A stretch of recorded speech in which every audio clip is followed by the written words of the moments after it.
Hi student, यह video सामाजिक विज्ञान का चार्ट मध्य प्रदेश राज्य शासन की है जो एमपी बोर्ड की है। इस पर जो विविध प्रश्नावली एक आई हुई है, इन पर आधारित सभी प्रश्नों के उत्तर दिए जाएंगे। तो चलिए शुरू करने के पहले वीडियो को लाइक करें, कमेंट करें, दोस्तों को शेयर करें और चैनल को सब्सक्राइब कर बेल आइकन प्रेस करें, जिससे आने वाले वीडियो की नोटिफिकेशन आपको मिल सके। तो जैसा कि यहाँ पर आप देख रहे हैं, विविध प्रश्नावली एक है। प्रश्न निम्नलिखित प्रश्नों के सही विकल्प चुनकर लिखिए। एक है 1608 ईस्वी में प्रथम अंग्रेजी जहाजी बेड़ा किसके नेतृत्व में भारत आया था?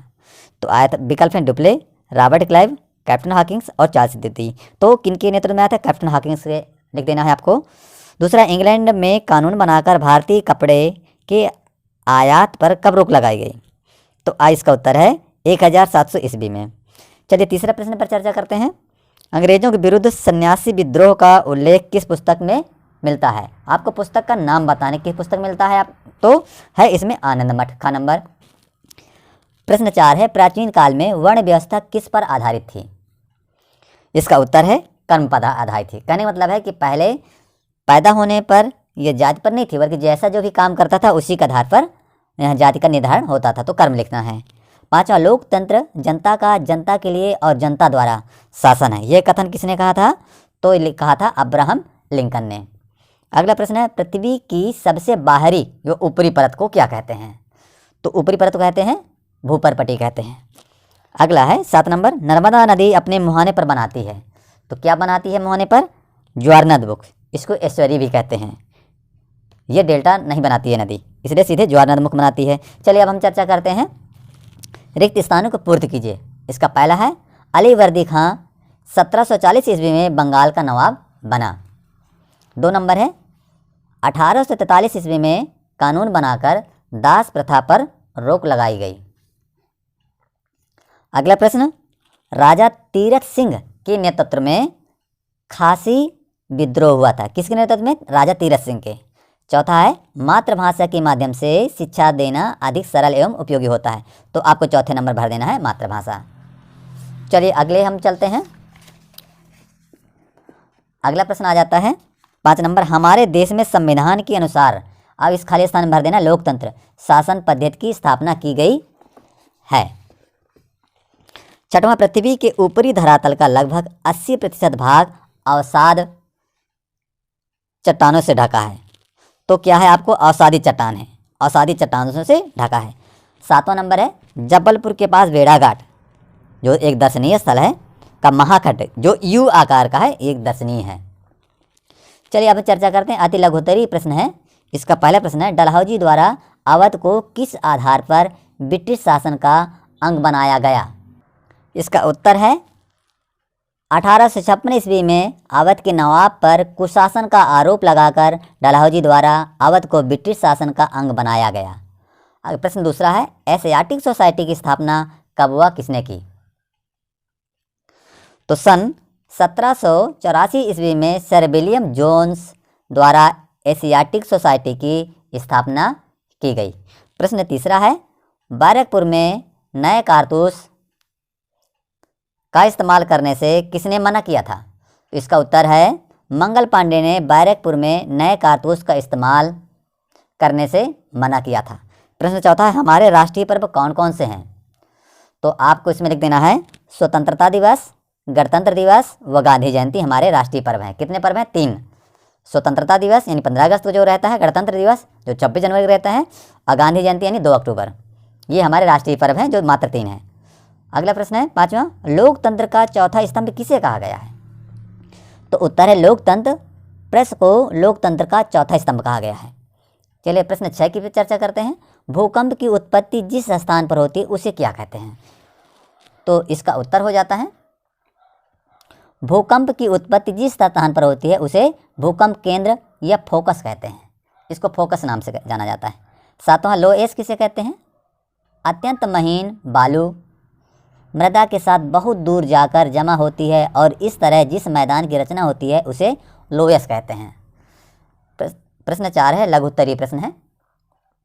इसका पहला, भारत में अंग्रेजों की सफलता का कोई एक कारण बताना है। कोई एक कारण बताइए। तो इसका है उत्तर अंग्रेजों की सफलता का कारण उनके हल्के और छोटे हथियार तथा प्रशिक्षित सेनाएं थीं। अंग्रेजों के पास एक अच्छा तोपखाना भी था जो उनकी विजय का कारण बना। कहने का मतलब है कि इंडियन के पास न तो हल्के हथियार थे, भारी भारी थे पुराने तरह के, और न जो सेना थी ट्रेन नहीं थी, और तोपखाना भी नहीं था। इस वजह से जो अंग्रेजों की सफलता का कारण थे, इनमें 3 कारण हैं। एक तो हल्के हथियार थे, दूसरा कारण थे उनकी जो सेना थी वो ट्रेन थी, और तीसरा कारण था उनके पास तोपखाना भी था, इसलिए अपने देश पर वो कब्जा कर सके। चलिए अब प्रश्न 2 की चर्चा करते हैं। रैयतवाड़ी व्यवस्था क्या थी? तो उत्तर इसका, रैयतवाड़ी व्यवस्था में भूमि जोतने वालों को भूस्वामी माना जाता था। जो भूमि जोतता था यानी किसान, उसको भूस्वामी माना गया। इससे कंपनी सीधे कर लेती थी। लगान न देने पर किसानों का भूमि पर से अधिकार समाप्त कर दिया जाता था। चलिए अब अगला प्रश्न है, तीसरा प्रश्न है, रामोसी विद्रोह का वर्णन कीजिए।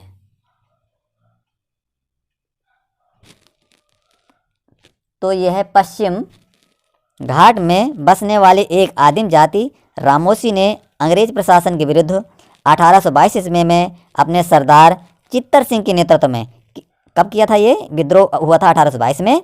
और कौन था इसका लीडर? सरदार चित्तर सिंह के नेतृत्व में विद्रोह कर दिया और उन्होंने सतारा के आसपास का क्षेत्र लूट लिया। प्रश्न नंबर 4 है, राष्ट्रीय एकीकरण में पर्यटन के महत्व को समझाइए। तो है उत्तर, प्रारंभ से ही पर्यटन राष्ट्रीय एकीकरण का महत्वपूर्ण तत्व रहा है।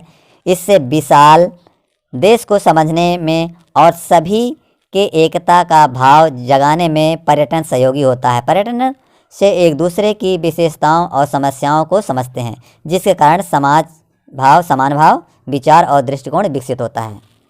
चलिए प्रश्न 5वां है, निःशस्त्रीकरण का क्या आशय है? तो इसका उत्तर है, निःशस्त्रीकरण का अर्थ है शस्त्रों की दौड़ समाप्त करने अथवा शस्त्रों को कम या समाप्त करने से है। निःशस्त्रीकरण विश्व शांति की स्थापना के लिए आवश्यक यानी बहुत जरूरी है। अगला प्रश्न 6वां है, मैदानों को सभ्यता का पालना क्यों कहा जाता है? इसका उत्तर है, मैदान मानव निवास के लिए सबसे उपयुक्त स्थल है, क्योंकि मैदान ही उनको भोजन, वस्त्र, मकान और अन्य आवश्यकताओं की पूर्ति करते हैं। इसलिए विश्व की लगभग सभी सभ्यताओं का जन्म मैदानी भूभाग में हुआ है। इसलिए मैदान को सभ्यता का पालना कहा जाता है। प्रश्न अगला है 7वां, जैविक अपक्षय किसे कहते हैं? जैविक अपक्षय वनस्पतियों, जीव जंतुओं और मनुष्यों द्वारा होता है। वृक्षों की जड़ें चट्टानों की संधियों में पहुंचकर और अधिक चौड़ा कर उन्हें तोड़ देती हैं। चूहे, दीमक, चींटियां, केंचुए और जीव नरम चट्टानों को तोड़ते फोड़ते हैं और खुरचते हैं। मनुष्य भी कृषि उपयोग के लिए, भवन निर्माण के लिए, सड़क निर्माण के लिए चट्टानों को तोड़ फोड़ करता है। इस प्रकार के अपक्षय को जैविक अपक्षय कहते हैं। अब दीर्घ उत्तरीय प्रश्न की चर्चा करते हैं। बक्सर के युद्ध का वर्णन कीजिए। अब प्लासी युद्ध के बाद नवाब मीर जाफर कश्मीर कंपनी के लिए एक कठपुतली शासक के समान था। नवाब का खजाना कंपनी और उसके कर्मचारियों को भेंट और रिश्वत देने में खाली हो गया। कंपनी की मांग में निरंतर वृद्धि होती जा रही थी। इससे पहले कि नवाब मीर जाफर कोई कठोर निर्णय लेता, कंपनी ने उसे गद्दी से हटाकर उसके दामाद मीर कासिम को बंगाल का नया नवाब बना दिया। मीर कासिम कंपनी पर अपनी निर्भरता को कम करना चाहता था। उसने शक्ति संचय करना शुरू कर दिया, नया सैनिक संगठन खड़ा किया, व्यापारी चुंगी समाप्त कर दी, जिससे कंपनी को नुकसान हुआ। परिणाम स्वरूप 1736 ईस्वी में नवाब मीर कासिम और कंपनी के मध्य हुए युद्ध में मीर कासिम पराजित हुआ। कासिम हार गया। मीर कासिम भागकर अवध चला गया। अवध का नवाब शुजाउद्दौला भी अंग्रेजों से नाराज था।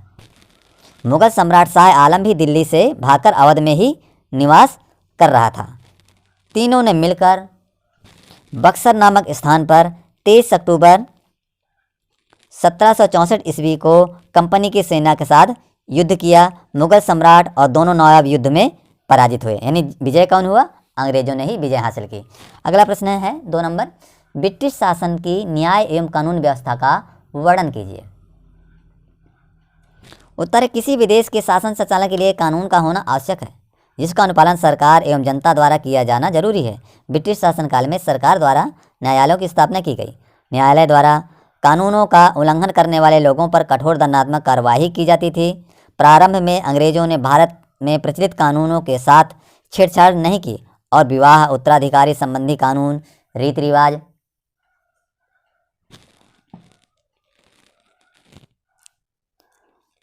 और धर्म ग्रंथों पर आधारित पुरातन कानूनों को चलने दिया। किंतु अंग्रेजों और भारतीयों के विवाद होने पर उनका निराकरण अंग्रेजी कानून से होता था। सन 1793 ईस्वी में बनाए गए बंगाल रेगुलेटिंग एक्ट के तहत न्यायालयों में भारतीयों के निजी एवं मालिकाना अधिकारों के लिए फैसले होने लगे थे। इस एक्ट में हिंदुओं और मुसलमानों के निजी कानून को शामिल किया गया। इससे भारत में लिखित कानून का प्रचलन हुआ। यानी इस तरह भारत में लिखित कानून यहाँ से चालू हो जाता है। अब प्रश्न अगला है, 1857 के पूर्व किसानों और दस्तकारों की स्थिति का वर्णन कीजिए। इसका उत्तर है, अंग्रेजों द्वारा लागू की गई भूमि व्यवस्था से किसानों की हालत बदतर हो गई थी। पुराने जमींदारों को हटा देने पर किसानों की भी स्थिति में कोई सुधार नहीं हुआ, बल्कि कंपनी और उनके कर्मचारियों का किसानों पर अत्याचार बढ़ गया। कई मामलों में राजस्व की मांग में वृद्धि हुई तो किसानों के कष्ट और बढ़ गए। जब इंग्लैंड में तैयार हुआ माल भारत में पहुंचने लगा तो यहाँ के पुराने हस्तशिल्प बर्बाद हो गए। पीड़ित किसान और कारीगर ब्रिटिश शासन को उखाड़ फेंकने की लड़ाई के लिए मजबूर हो गए। अगला प्रश्न है, सांप्रदायिकता देश की एकता के लिए खतरा है, समझाइए। तो सांप्रदायिकता शब्द संप्रदाय से बना है। सांप्रदायिकता का अर्थ है ऐसी भावना एवं क्रियाकलाप जो अपने संप्रदाय और इसकी विशेषताओं को तो श्रेष्ठ समझते हैं तथा दूसरे के संप्रदाय और विश्वासों को हीन समझते हैं। ऐसा दृष्टिकोण अपने धर्म अथवा संप्रदाय के आधार पर किसी समूह विशेष के हितों पर बल देता है और उन हितों को राष्ट्रीय हितों के ऊपर समझता है। अब अगला प्रश्न है, लोकतंत्र में मतदान के महत्व को समझाइए। बहुत ही इंपॉर्टेंट प्रश्न है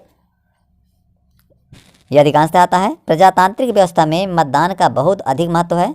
मतदान द्वारा मतदाता यह तय करता है कि वह किस प्रकार के प्रतिनिधियों को अपने शासन के रूप में या शासक के रूप में देखना चाहता है।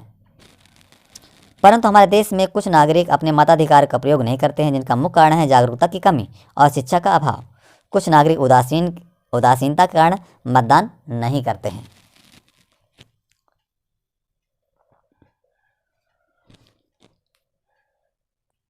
प्रश्न है, ज्वालामुखी के प्रकारों का वर्णन कीजिए। तो ज्वालामुखी के मुख्यतः 3 प्रकार होते हैं, सक्रिय ज्वालामुखी, अर्ध सक्रिय प्रसिद्ध ज्वालामुखी और जो तीसरा है विषुप्त या शांत ज्वालामुखी। अगला प्रश्न, नदी अपरदन से निर्मित स्थलाकृतियों का वर्णन कीजिए। तो नदी अपरदन से निम्नलिखित स्थलाकृतियों का निर्माण होता है। महाखंड अपने ऊपरी भाग के उद्गम के पास और अपनी युवावस्था में नदी का प्रमुख कार्य अपनी घाटी को गहरा करना होता है। इस भाग में जल वेग अधिक होने से चट्टानों के टुकड़े अपनी तली को खुरच कर गहरा करते रहते हैं। इसके कारण गहरी कंदराएं, महाखड्ड और कैनियन का निर्माण होता है। इस तरह है भी आकार की घाटी और इस तरह ये जलप्रपात है। जैसे यहाँ चित्र देख रहे हैं, कठोर चट्टानें हैं, मुलायम चट्टानें हैं, यहाँ से मिट्टी से पानी के द्वारा ये कट रही हैं और यहाँ युकार की घाटी बनती है। अपरदित पदार्थ है चट्टानें, चट्टानों को तेजी से काटता है। जलधारा के नीचे गहरा गड्ढा बन जाता है। दोस्तों, इस तरह की वीडियो को प्राप्त करने के लिए वीडियो को लाइक, कमेंट, शेयर करें और चैनल को सब्सक्राइब कर बेल आइकन जरूर प्रेस करें। Thank you so much.